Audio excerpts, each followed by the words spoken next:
이제 3주째가 되고 오늘이 지금 이제 16번째 모임이 됩니다. 16일차가 되니까 여러분 몸이 이제 쫙쫙 달라붙죠. 이제 새벽이 되면 눈이 떠이고 이제 벌떡벌떡 일어나게 되고 모든 게 이제 내 몸에 쫙쫙 와닿을 때가 되었습니다. 이러다가 쭉 가는 겁니다. 이제 우리 주님 재림하실 때까지. 아유, 감사합니다. 믿음 여행을 하면서 40일간의 믿음 여행을 하면서 얼마나 하나님께서 큰 은혜를 주시고 큰 마음의 감동을 주시는지 모릅니다. 그러면서 이런 생각을 제가 해보았습니다. 이 한국 교회가 크지 않은 불빛이었습니다마는 지난 세기 이 어두운 우리 민족에게 얼마나 많은 영향을 끼치며 이 나라 이 민족을 위해서 헌신하며 충성했던가. 이 어두운 이 민족에게 역사와 함께 발을 맞춰 오면서 얼마나 선한 영향력을 끼쳤던가 하는 생각을 해보게 되었습니다. 한국교회는 19세기 말 이곳에 하나님의 복음이 들어오게 되죠.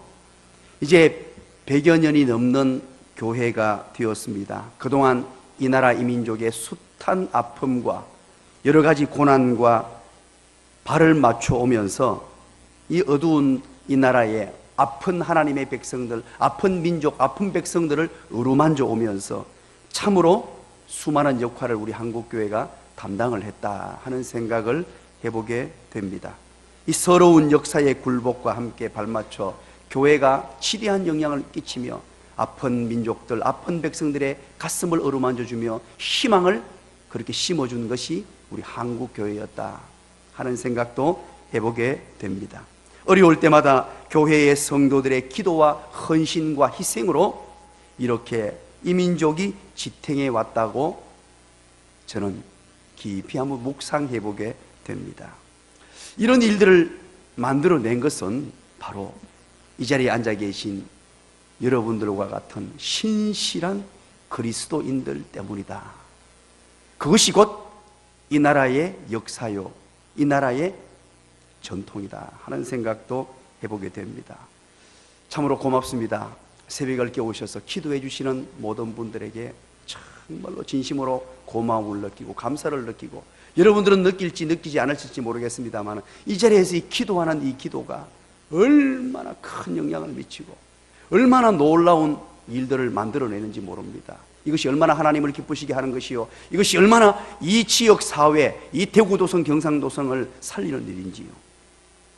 참다운 예수님으로서의 제자의 삶을, 제자로서의 삶을 신실하게 감당한 사람, 그래서 우리 하나님의 백성들, 또 이 나라 이 민족에게 덩식이 하나 성립되었더랬습니다. 어떤 덩식입니까? 예수 믿는 사람 이러면요, 깨끗한 사람, 정직한 사람, 착한 사람, 신실한 사람, 이런 덩식이 성립되었더랬습니다. 그런데 이제 최근에 와서 이런 조금의 안타까운 분위기가 일어나죠. 그게 뭐냐? 예수님 믿으면 됐지, 예수 믿으면 됐지 꼭 제자가 되어야 하느냐 하는 이상한 생각과 사조가 교회 안에 들어오기 시작했습니다. 나는 예수님 잘 믿는데 그러면 됐지, 굳이 그렇게 어떤 심한 그런 어떤 헌신을 요구하고 굳이 이것까지 해야 되느냐? 별것 아닌 생각 같지만 예수 믿는다는 그 생각과 완전히 배치되는, 정면 배치되는 별것 아닌 것 같은 그런 틈새로 이 사탄의 전략이라고 저는 생각합니다. 하나님의 택한 백성들을 지칭하는 단어들이 많이 있죠. 교인, 신자, 성도, 하나님의 자녀, 하나님의 택한 백성, 천국 백성, 천국 시민, 이런 수많은 용어들을 우리는 가지고 있습니다. 그런데 이 많은 하나님의 택한 백성들을, 우리를 지칭하는 단어들 가운데 유독 제자라는 이 용어는 호감이 잘 가지 않습니다. 여러분, 왜 그렇습니까? 제자가 되라 하면 어쩐지 부담스럽습니다. 제자 그러면 어디에 매이는 것 같고 무슨 덤태기를 쓰는 것 같습니다. 제자란 말이 뭔가 내가 무엇을 심각하게 해야 된다는 그런 어떤 뉘앙스가 풍겨지기 때문에 그렇습니다. 반면에 성도, 하나님의 자녀, 하나님의 택한 백성, 천국 시민 이러면은 와, 내가 누릴 특권, 하나님이 나를 너무너무 존귀히 여기고 너무너무 사랑하시고 너무너무 인정하시는구나, 이런 느낌이 드는데, 제자 그러면 뭔가 내가 무엇을 해야 되는 것 같은, 혜택보다는 의무 쪽에 이 단어가 가깝기 때문에 그렇습니다. 하나님을 위해서 무엇을 해야 하는 어떤 뉘앙스 때문에 그렇죠. 사랑하는 여러분, 우리 한국교회가 지금까지 지탱할 수 있었던 것은 제자로서의 올바른 변화된 삶을 살았기 때문임을 믿으시기를 간절히 축원합니다.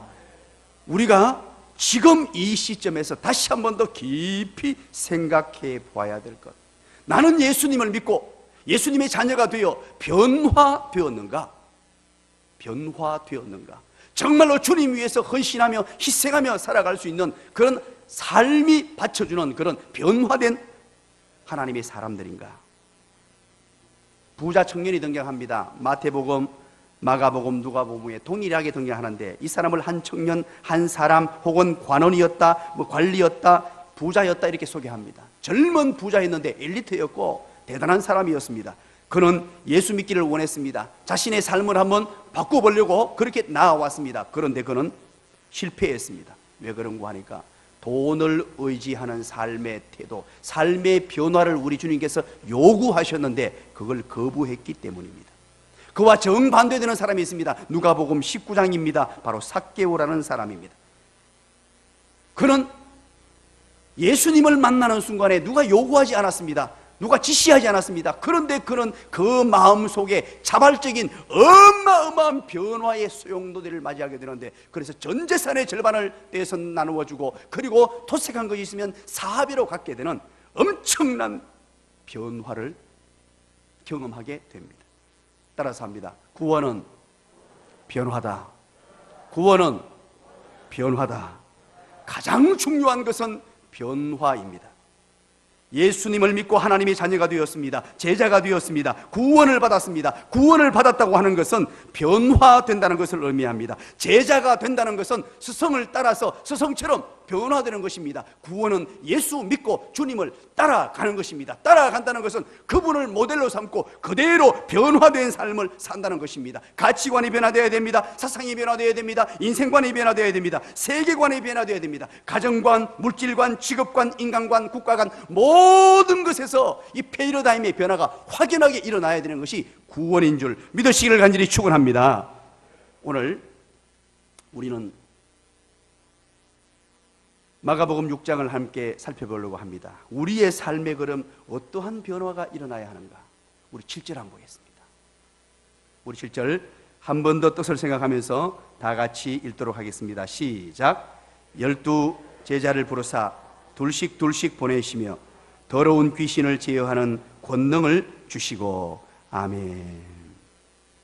먼저 12 제자를 부르셨다라고 말합니다. 오늘 이 자리에 나오신 모든 분들은 우리 주님의 부름을 받은 사람입니다.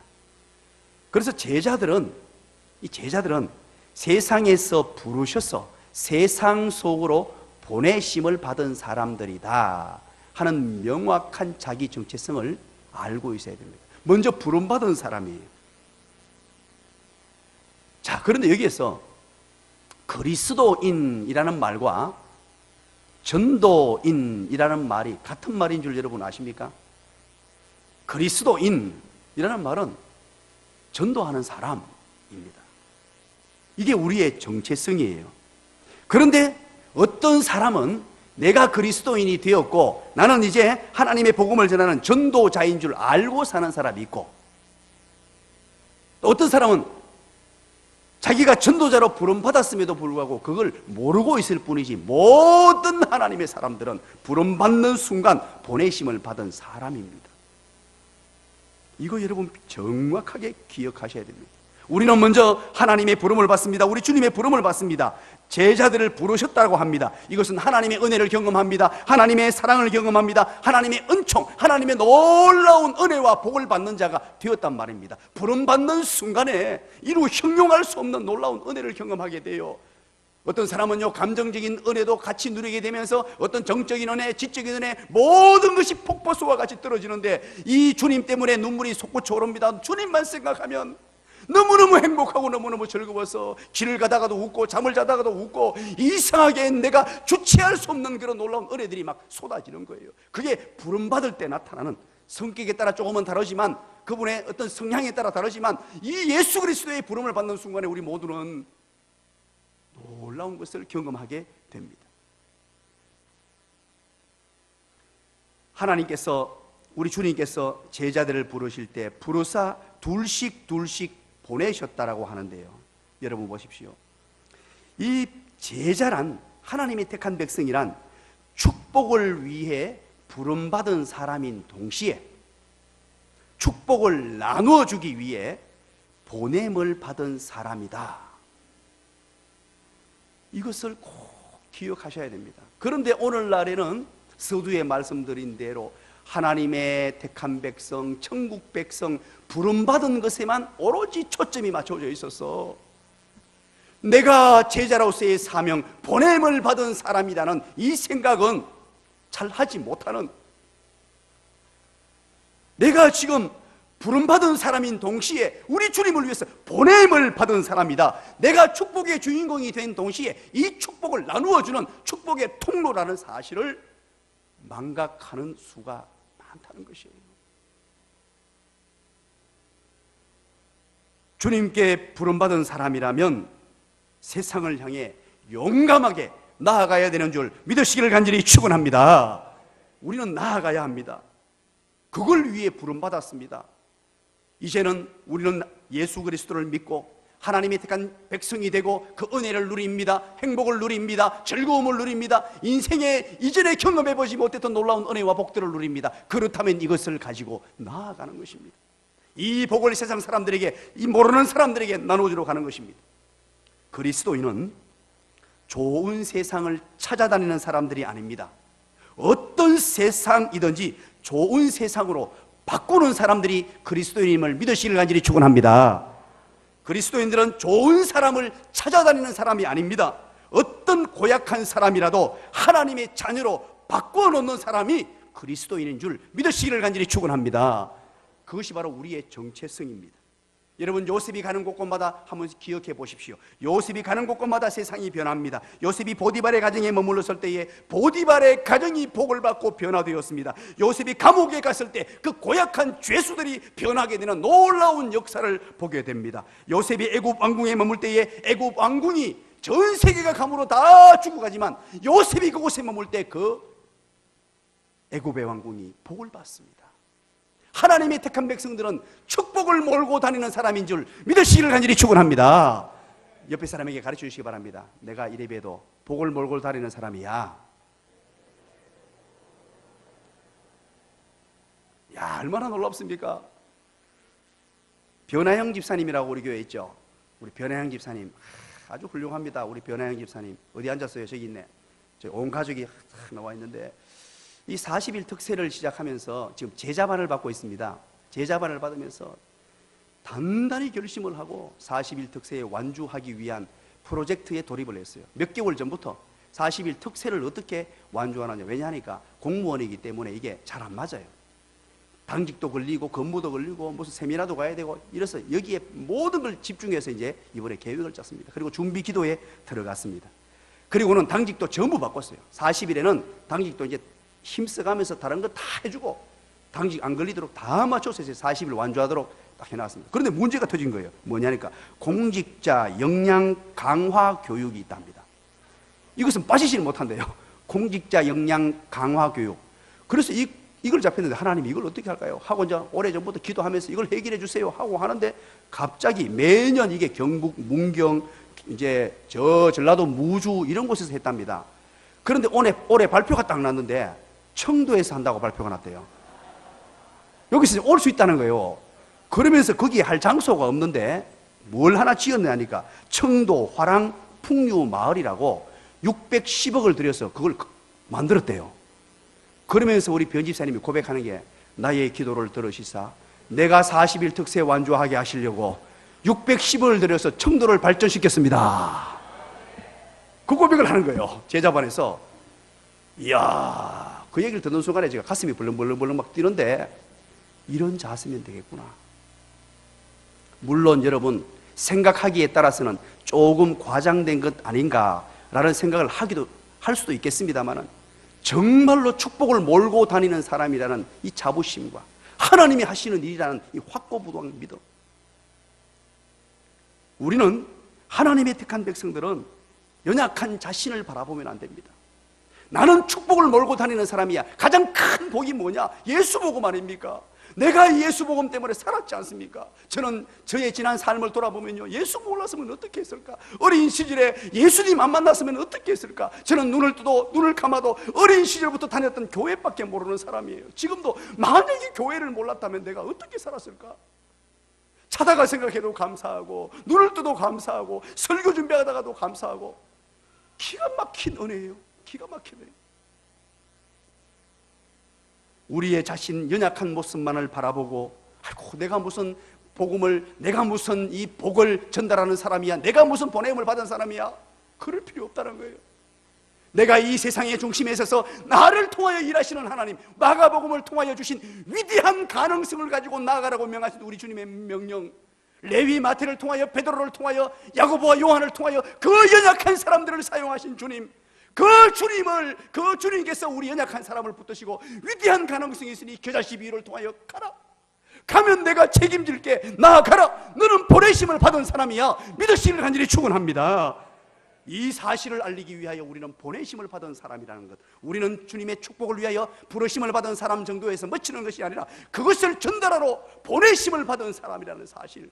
그래서 우리는 이 사명을 감당하기 위하여 VIP 153 미션을 정하고 열심히 달려가고 있는 거예요. 이 사명에 충실한 것이 우리 주님이 나를 이 땅에 보내시고 이 땅에서 선택하시고 다시 보내신데 최선을 다하는 삶인 것입니다. 그리고 8절 9절입니다. 우리 한번 읽을까요? 8절 9절 시작. 명하시되 여행을 위하여 지팡이 외에는 양식이나 배낭이나 전대의 옷이나 아무것도 가지지 말며 신만 신고 두부옷도 잊지 말라 하시고. 아멘.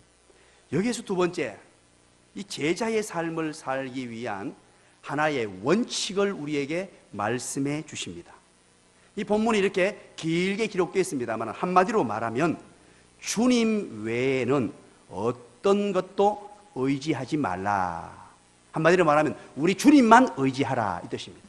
우리가 믿음 여행을 갑니다. 우리 주님의 보내심을 받고 이제 열심히 달려갑니다. 그렇게 갈 때 주님만 의지하라. 8절에 보니까 명하시되 여행을 위하여 이렇게 기록되죠. 이 여행이라는 단어가 이제 헬라어 원어로 이 호도스라는 단어가 있어요. 호도스. 이 마가복음 이제 한 9장 10장에 가면은 집중적으로 이 단어를 마가는 일부러 사용합니다.